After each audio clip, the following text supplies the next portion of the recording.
আল্লাহর ওয়াস্তে নতুন করে বিভেদের প্রাচীর আর তৈরি করবেন না। সমস্ত কুফুর অপশক্তি আজ একাট্টা হয়ে গেছে, শুধু আমরাই বিভক্ত। আমাদের এখন বিভক্তি দূর করে একবারে গলাগলি করে কাছে আসি হতে হবে, আমি এমনটা বলছি না।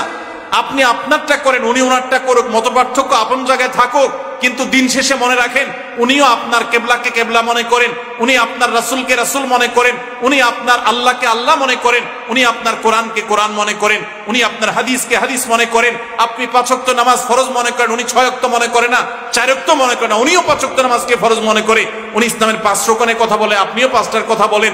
মৌলিক সব বিষয় আপনার সাথে তার মিল আছে, কিছু বিষয়ে যে অমিল আছে, পার্থক্যের জায়গা আছে, আপনি সুন্দরভাবে যৌক্তিকভাবে প্রমাণ দিয়ে, দলিল দিয়ে, যুক্তি দিয়ে, আপনার কথা দিয়ে, অনুপম আদর্শ দিয়ে, আপনার হিকমা দিয়ে, আপনার প্রজ্ঞা দিয়ে, আপনার জ্ঞান দিয়ে আপনি আপনার ভাইকে, যিনি ভুল পথে আছেন বলে আপনার মনে হয়, আপনি তাকে বুঝাবার চেষ্টা করেন।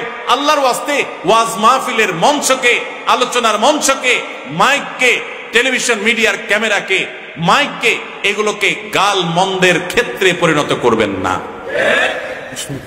আপনারা যারা সাধারণ মানুষ আছেন, আপনাদেরকে আমরা বলবো যে সর্বস্তরের সাধারণ ভাই বোনেরা, আপনারা আল্লাহর ওয়াস্তে হুজুরদের কেউ যদি এরকম দলাদলি এবং গ্রুপ করাকরি করে, ডিভাইড এবং আপনার এই জাতীয় পার্থক্য তৈরি করে, গ্রুপিং করে, বাড়াবাড়ি করে, আল্লাহর ওয়াস্তে এই কাজটাতে হুজুরের সহযোগিতা করবেন না। আমাদের মুসলমানদের মধ্যে বিভেদ থাকা উচিত না, কাম্য না। কি বলেন আপনারা? বিভেদ থাকা উচিত। মুসলমানদের মধ্যে বিভিন্ন বিষয়ে পারস্পরিক মতপার্থক্য, মতভিন্নতা, বুঝের ভিন্নতা থাকতে পারে। সেটা কোনো কোনো ক্ষেত্রে ছোট ছোট বিষয় নিয়ে হতে পারে, কোনো কোনো ক্ষেত্রে অনেক বড় বিষয় নিয়েও। অবাক করা বিষয় হলো, বেশিরভাগ ক্ষেত্রেই দেখা যায় আমরা যেগুলোর কারণে অনেক বড় বড় পার্থক্য এবং ব্যবধান করি, মুসলমানদের বিভিন্ন গ্রুপিং করি আমরা, সেগুলোর বেশিরভাগ বিষয়গুলো আসলে অনেক বড় বিষয় না, ছোট ছোট বিষয়। আচ্ছা বলেন তো, সুন্নি এবং ওয়াহাবি আরো যত মুসলমানদের গ্রুপ আছে, কোন মুসলমানদের মতে আল্লাহ কি 2 না 1? এ ব্যাপারে কোনো পার্থক্য আছে? কোন পার্থক্য আছে? আমাদের রাসূল মুহাম্মদ সাল্লাল্লাহু আলাইহি সাল্লাম, এ ব্যাপারে কারো কোনো সন্দেহ আছে? ওয়াহাবি সুন্নি কারোর মধ্যে কোনো মত পার্থক্য আছে? কারোর মধ্যে নাই। আমাদের কোরআন 30 পারা আল্লাহর কালাম, এ ব্যাপারে কোনো সন্দেহ আছে? আমাদের কেবলা কাবার দিকে কোনো সন্দেহ আছে? এরকম মূল আমি তো 100টা বিষয়ের কথা আপনাকে এখন বলে বলে শোনাতে পারবো ইনশাআল্লাহ, যে বিষয়গুলোতে মৌলিকভাবে ওয়াহাবি বলেন, সুন্নি বলেন, অন্য বিভিন্ন নামের বিভিন্ন রকমের বলয় বা গোষ্ঠী মুসলমানদের মধ্যে বিভিন্ন চিন্তা দর্শন বলেন, কোনো পার্থক্য আসলে। তাহলে মৌলিক সব বিষয় যদি এক হয়, শাখাগত বিষয়ে বুঝের পার্থক্য থাকতেই পারে। এই থাকাটা অস্বাভাবিক না, থাকতে পারে, কিন্তু সেটার কারণে আমরা অনেক সময় দেখা যায় যে আল্লাহ এবং তার রাসূলের দুশমন কাটটা কাফেরের প্রতি সে বিদ্বেষ নাই, যতটা বিদ্বেষ হলো এই গ্রুপ ভিত্তিক প্রতিপক্ষের প্রতি। এটা ইসলাম না ভাই, আল্লাহর কসম, এটা ইসলাম না। আমি বিভিন্ন সময় খুব ভয় পাই যখন কথা বলি, যে আমার কথার কারণে মুসলমানদের হতে পারে, মানুষ হবে, আমারও ভুল হয়, আল্লাহ আমাকে মাফ করুন, যেন ভুল না হয় সেজন্য আমি চেষ্টা করি, আপনারাও দোয়া করবেন, যে আমার কথার কারণে, আমার কোনো আচরণের কারণে, আমার কোনো লেখার কারণে মুসলমানদের মধ্যে কোনো দ্বন্দ্ব যেন, দূরত্ব যেন না বাড়ে, এই চেষ্টাটা আমি সবসময় করি। তারপরও আমার অজান্তে যদি হয়ে যায়, আল্লাহ আমাকে মাফ করে দেখ, দোয়া করবেন আপনারা। ডক্টর আব্দুল্লাহ জাহাঙ্গীর রহমতুল্লাহ আলাইহি স্যারকে জিজ্ঞাসা করা হয়েছিল যে মুসলমানদের ঐক্যের জন্য আপনি কি করেন, আপনার ভূমিকাটা কি? তো স্যার জবাব দিয়ে বলেছেন, ঐক্য সৃষ্টি করার জন্য পাওয়ার লাগে, পাওয়ার। অর্ডার দিব যে কাহিনী করলে, ঝামেলা করলে, অনৈক্য তৈরি করলে তাকে শাসন করা হবে। স্যার বলতেন যে আমি দুর্বল মানুষ, আমার হাতে এত ক্ষমতা নেই যে মুসলমানদের বিভিন্ন বিবাদমান গোষ্ঠীগুলোকে আমি এক করে ফেলবো, এত শক্তি আমার হাতে নাই। তবে একটা জিনিস আমার কাছে আছে বাবা, সেটা হলো আমি সবাইকে এক করে ফেলার মতো এত ক্ষমতা আমার না থাকলেও আমি চেষ্টা করি যে মুসলমানদের নিজেদের মধ্যে বিভিন্ন রকমের যে বিবাদ আছে সেগুলো যেন আর না বাড়ে, সেই চেষ্টাটা আমি আব্দুল্লাহ জাহাঙ্গীর করি। মানে আগুন লাগছে যে মুসলমানদের ঘরে, সে আগুনের মধ্যে যেন ঘি আর না ঢালা হয়, সেই চেষ্টাটা আমি করি।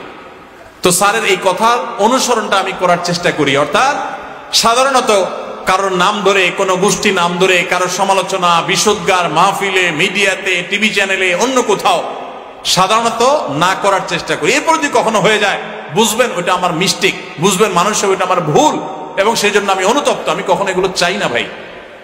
আবারও বলছি, আদর্শিক ভিন্নতা থাকবে, আপনাকে আমি আদর্শে কম্প্রোমাইজ করতে বলি না। আপনার ঈমান, আপনার আকীদা, আপনার মানহাজ, আপনার চিন্তাধারা, এটার উপর আপনি অটল অবিচল থাকেন, কিন্তু কোন অবস্থাতে মুসলমানদের মধ্যে বিভেদের প্রাচীর তৈরি করবেন না।